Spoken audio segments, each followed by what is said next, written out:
आइए सुनते हैं कहानी चार दरवेश की। कहानी सन की नौजवान की। मेरे अजनबी मेहमान। मैं इस निमरोज शहर के सुल्तान का इकलौता बेटा हूँ। जब मेरा जन्म हुआ तो मेरे पिता ने ज्योतिषियों और नाजमियों को बुलाकर मेरा भविष्य पूछा। गणित लगाकर सबने यही बताया कि इस शहजादे का जन्म बहुत ही शुभ मुहूर्त में हुआ है।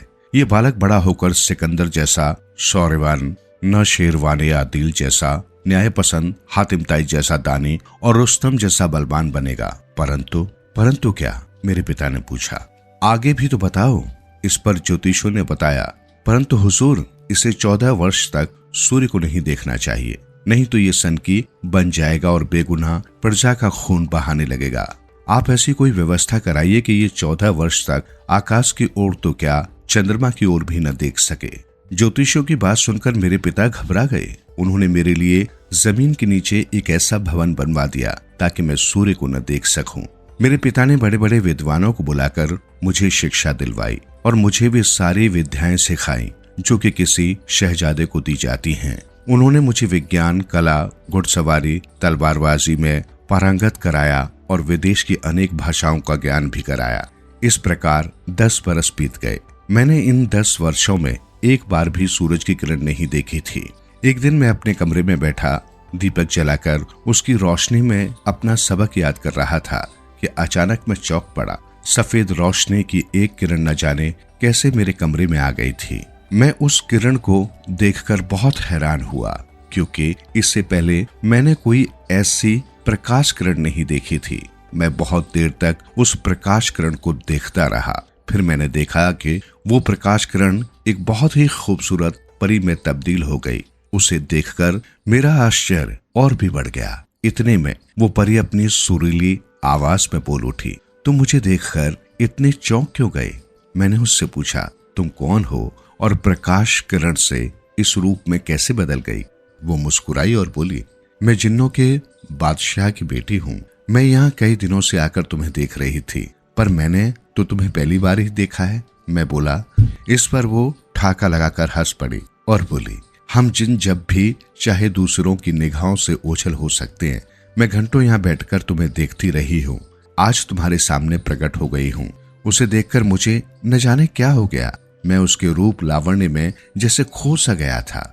मेरी जबान गूंगी हो गई थी। मैं एकटक उसके चेहरे की ओर ताके जा रहा था। मेरी दशा पर जैसे आनंदित होती हुई वो मुस्कुराई और बोली, मैं तुम पर मोहित हो गई हूँ शहजादे। जी चाहता है कि सदैव तुम्हारे पास ही रहूं, पर क्या करूं? मेरी मजबूरी है। मैं यहाँ ज्यादा देर तक ठहर नहीं सकती। मुझे जाना ही होगा, लेकिन जाने से पहले एक वादा तुझसे करती हूँ कि मैं फिर आऊंगी। बस तुम मुझे भूलना नहीं। और फिर वो गायब हो गई। मैं देखता ही रह गया। उसके जाने के बाद मुझ में एक भयंकर परिवर्तन शुरू हुआ। मैंने पढ़ाई लिखाई और खाना पीना सब त्याग दिया और पागलपन में अपने बाल नोचने, कपड़े फाड़ने और जंगल की ओर भागने लगा। मेरी ऐसी दशा देखकर मेरे पिता घबरा गए। उन्होंने वैद्य, हकीम और ओझाओं को बुलवाया। उन्होंने अच्छी तरह मेरा निरीक्षण किया और फिर निराशा भरे स्वर में बोले, हुजूर आला, शहजादे का रोग हमारी समझ से बाहर है। हम इसका इलाज नहीं कर सकते। अब आप इसे खुदा के रहमो करम पर छोड़ दीजिए। ये सुनकर मेरे माता पिता दुख के सागर में डूब गए। मेरे पागलपन के दौरे बढ़ते ही जा रहे थे। तभी एक दिन एक व्यापारी मेरे पिता के दरबार में आया। उसने बताया, हिंदुस्तान में एक नदी के बीचों बीच एक पहाड़ी है। वहां एक जटाधारी सन्यासी ने महादेव का मंदिर बनवाया हुआ है। वो सन्यासी उसी मंदिर में रहता है। उसका नियम है कि सिर्फ शिवरात्रि के दिन वो बाहर आता है और अपने मंत्रों से दीन दुखी लोगों के दुख दूर करता है। हजारों रोगी उसके उपचार से अब तक ठीक हो चुके हैं। व्यापारी ने मेरे पिता को सुझाव दिया कि यदि शहजादे को वहां भेज दिया जाए तो ये ठीक हो सकता है। व्यापारी की बात मानकर मेरे पिता ने मुझे हिंदुस्तान भेजने की व्यवस्था कर दी।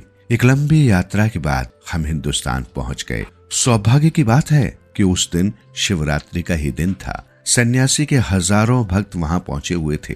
सन्यासी लोगों की तकलीफें सुनकर उनका उपचार कर रहा था। वो मंत्र पढ़ते हुए पीपल के पत्ते पर कुछ लिखकर रोगी को दे देता। रोगी उसे लेकर चला जाता था। सब लोग एक कतार बनाकर उसके पास पहुंच रहे थे। मेरी बारी जब आई तो सन्यासी ने बहुत गौर से मेरे चेहरे का निरीक्षण किया और कहा, बेटा तेरा रोग बहुत भयंकर है, तुझे 40 दिन तक मेरे पास ही रहना पड़ेगा, तभी तेरा उपचार कर पाऊंगा। मैं तो गया ही इलाज के लिए था, लिहाजा मैंने उनकी बात मंजूर कर ली और उनकी कुटिया में ही रहकर उनकी सेवा करने लगा। 40 दिन तक वो मेरा इलाज करते रहे। सन्यासी की दवाओं से मेरे शरीर में शक्ति तो जरूर आई थी, किंतु मेरी मानसिक अवस्था में कोई सुधार नहीं हुआ था।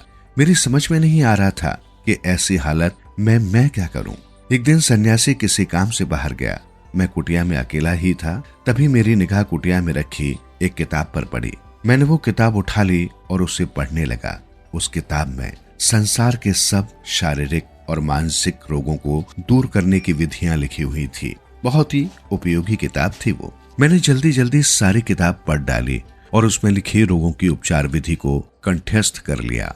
देर रात गए जब सन्यासी अपनी कुटिया में लौटा तो उससे पहले ही मैंने वो किताब यथास्थान रख दी। अब मैं बहुत से रोगों की उपचार विधि जान चुका था। सन्यासी को इस बात का पता न चला। एक दिन जब वो रोगियों को देख रहा था तो मैं उसके समीप ही बैठा था। उसने एक रोगी को देखकर पीपल के पत्ते पर उसकी दवा लिखी। मैंने देखा वो दवा ठीक नहीं थी। मैंने सन्यासी को टोका, महाराज इस रोग की ये दवा नहीं है, और फिर उसे सही दवा बता दी। मेरी बात सुनकर सन्यासी ने मुझे अजीब नजरों से घूरा और बाकी के रोगियों को देखना बंद कर तेजी से अपनी कुटिया में चला गया। कुछ समय बाद जब मैं कुटिया में पहुंचा तो मुझे वो मृत हालत में मिला। शायद वो जान चुका था कि मैं उसकी किताब को पढ़ चुका हूँ। अपना रहस्य उजागर होने की उसे इतनी शर्मिंदगी हुई कि उसने अपनी जटाओं का फंदा बनाकर आत्महत्या कर ली थी। मुझे उसकी मृत्यु से बहुत दुख पहुंचा। सन्यासी की मृत्यु के बाद भी मैं उसकी कुटिया में रहता रहा। एक दिन वहां मुझे एक और किताब मिली जो जादू के विषय में थी। किताब में इस बात का वर्णन था कि भूत प्रेतों और जिन्नातों को कैसे वश में किया जा सकता है। वो किताब हासिल करके मेरी ताकत बहुत बढ़ गई। अब किसी भी भूत प्रेत को वश में करना मेरे लिए बहुत आसान हो गया। मैंने वो किताब ले ली और अपने आदमियों के साथ अपने वतन लौट आया। अब मैं पूरी तरह से स्वस्थ हो चुका था। मेरे पिता ये सब जानकर बहुत खुश हुए। अपने पिता से आग्रह करके अब मैं भी उसी भवन के तहखाने में रहने लगा और तंत्र मंत्र का प्रयोग करने लगा। 40वें दिन जोर की आंधी आई। आंधी इतनी भयंकर थी कि अनेक वृक्ष उखड़ गए, धरती दहलने लगी और नगर भर में अंधेरा छा गया। अचानक आंधी थम गई। मैंने देखा कि हवा में उड़ता हुआ एक तख्त मेरे कमरे में दाखिल हुआ। उस पर राजसी वस्त्रों में सज्जित एक रौबदार आदमी बैठा था। वो तख्त जब जमीन पर व्यवस्थित हो गया तो उस व्यक्ति ने कहा, मैं जिन्नों का राजा हूँ, मुझे बताओ कि मंत्रों के द्वारा तुमने मुझे यहाँ क्यों बुलाया है। मैंने झुककर उसे सलाम किया और बोला, ऐ जिन्नों के राजा, तुम्हें कष्ट देने के लिए मैं तुमसे क्षमा चाहता हूँ। बात यह है कि एक बार तुम्हारी बेटी मेरे पास आई थी। उसने मुझे वचन दिया था कि वो एक बार फिर आएगी, लेकिन वो दोबारा फिर नहीं आई। मुझे पहली नजर में उससे प्रेम हो गया था। अब हालत यह है कि मैं दिन रात उसके वियोग में तड़पता रहता हूँ। मुझे अनेक प्रकार के मानसिक और शारीरिक रोग लग गए हैं। यदि तुम उसके साथ मेरा विवाह करा दो तो मैं सब रोगों से मुक्ति पा जाऊंगा। मेरी बात सुनकर जिन्नों का राजा गंभीर हो गया। कुछ पल सोचने के बाद उसने कहा, ऐ युवक, तेरा आग्रह उचित नहीं है। तू नहीं जानता कि हम जिन्नात आग से बने हैं और तुम मानव लोग मिट्टी से। भला कहीं आग और मिट्टी का भी मेल होता है? पर तेरा ये कहना कि मेरी बेटी तुझसे मिलने का वादा कर गई है। हम जिन्नात वादे के बड़े पक्के होते हैं और अपना वादा हर हालत में निभाते हैं। मेरी बेटी भी शायद तुझसे प्रेम करती है, तभी फिर से मिलने का वादा कर गई है। तुम्हारी बेटी भी यकीनन मुझे पसंद करती है। मैं जल्दी से बोल पड़ा। मैंने उसकी आंखों में अपने प्रति प्रेम भाव स्पष्ट देखा था। यदि ऐसी ही बात है तो मुझे तेरा आग्रह मंजूर है। मैं अपनी बेटी का विवाह तेरे साथ कर दूंगा, परंतु मेरी एक शर्त है। कौन सी शर्त? शर्त यह है कि तू उसके चेहरे से नकाब कभी नहीं हटाएगा। जिन्नों के राजा ने कहा, यदि तूने कभी ऐसी भूल की तो इस किताब से हाथ धो बैठेगा, जिसके कारण हम सब आज तेरे आज्ञाकारी हैं। मैंने नकाब न उठाने का वचन दे दिया। जिन्नों का राजा गायब हो गया। फिर कुछ ही पल बीते थे कि एक बार फिर से जोर की आंधी आई और वो सुंदर परी एक तख्त पर बैठकर आती दिखाई पड़ी। मेरे निकट पहुंचकर वो तख्त से उतरी और मुस्कुराकर बोली, ए खूबसूरत शहजादे, ले मैं अपना वादा निभाने के लिए आ गई हूँ। हम घंटों तक बैठे प्रेम प्यार की बातें करते रहे। फिर उसने विषय बदलकर कहा, शहजादे, मेरे पिता की चेतावनी तुम्हें याद है ना? हमारा तुम्हारा मिलन सिर्फ इस किताब के कारण ही संभव हो पाया है। इसकी हर संभव तरीके से रक्षा करना। अगर ये खो गई तो हम दोनों ही मुसीबत में पड़ जाएंगे। मैंने उसे विश्वास दिलाया कि मैं अपनी जान से भी बढ़कर इस किताब की रक्षा करूंगा।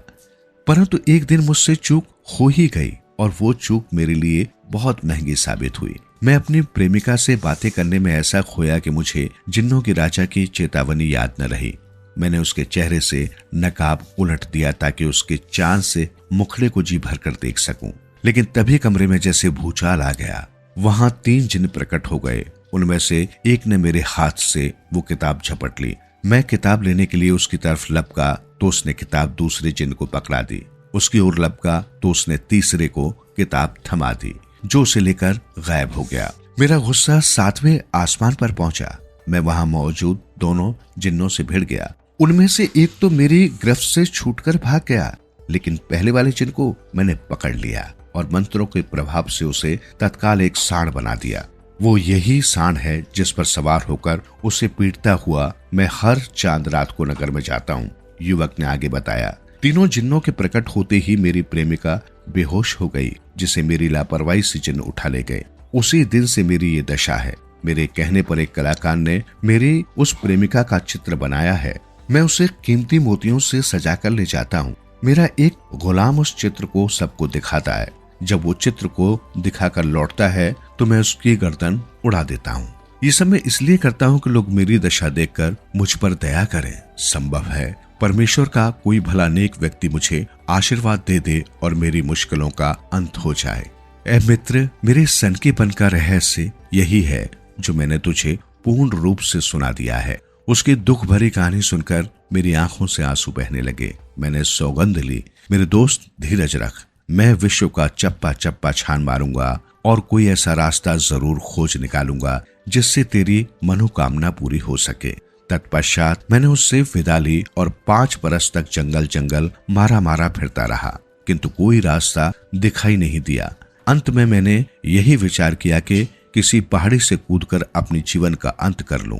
यही सोचकर मैं एक पहाड़ी पर चढ़ गया और नीचे गहरी खाई में कूदने ही वाला था कि एक खुदाई फरिश्ते ने मुझे पकड़कर पीछे खींच लिया और बोला, अरे मूर्ख, व्यर्थ में अपनी जान क्यों देता है? थोड़े ही समय में सफलता तेरे कदम चूमेगी। तू रोम चला जा, वहां तेरी भेंट 3 दूसरे दरवेशों से होगी।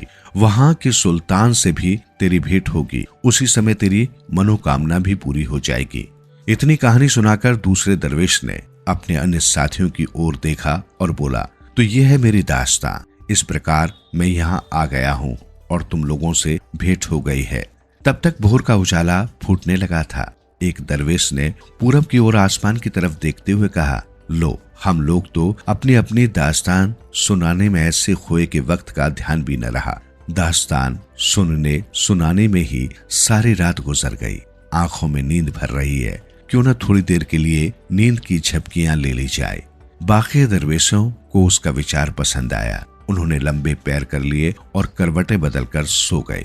दरवेशों के सो जाने के बाद राजा आजाद बख्त अपने छिपने के स्थान से बाहर निकला और अपने महल की ओर चल पड़ा। उसने 2 दरवेशों द्वारा सुनाई हुई दास्तानों को अक्षरांश सुन लिया था। महल में पहुंचकर उसने सबसे पहले तो स्नान किया और फिर नमाज पढ़ी।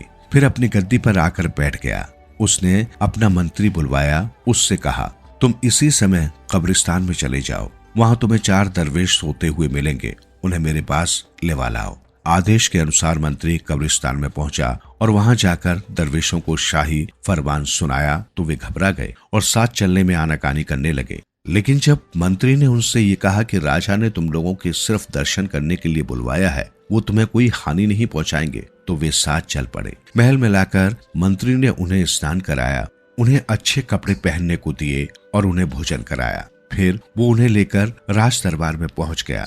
राजा आजाद बख्त उनसे प्रेम पूर्वक मिला और उन्हें सम्मान पूर्वक अपने निकट एक दीवान पर बैठाया। फिर राजा ने उनसे कहा, ऐ नेक इंसानों, पिछली रात जब तुम अपनी अपनी दास्तानें एक दूसरे को सुना रहे थे तो उस समय मैं भी वहां मौजूद था। मैं अंधेरे में एक स्थान पर छिपकर खड़ा हुआ था। मैंने वहां तुमसे 2 दरवेशों की दास्तान सुनी थी। मेरी इच्छा है कि बाकी के 2 दरवेशों की दास्तान भी सुनूं। कृपया मुझे अपनी अपनी दास्तानें सुनाओ, क्योंकि मैं उन्हें सुनने के लिए बहुत बेचैन हूँ। और हाँ, जो कुछ भी बताना हो संकोच छोड़कर बताना। ये विचार मन में मत लाना कि इस जगह इस राज्य का राजा बैठा है, तो मुझे अपना एक साथी समझना। ये भी कि अब तुम शाही मेहमान हो। चारों दरवेशों ने एक दूसरे की ओर देखा, जैसे उन्हें राजा की बात का यकीन न हुआ हो। राजा ने उनका हौसला बढ़ाने के लिए स्वयं ही बात आगे बढ़ाई। उसने कहा, ऐ दरवेशों, शायद तुम्हारे मन में अब भी ये कश्मकश चल रही है कि मुझे अपनी दास्तानें सुनाएं या नहीं। ठीक है, मेरे पास भी तुम्हें सुनाने के लिए एक दास्तान है। पहले मेरी दास्तान सुन लो, उसके बाद अपनी दास्तानें सुनाना। ये कहकर राजा आजाद बख्त ने उनसे अपनी दास्तान इस तरह बयान की।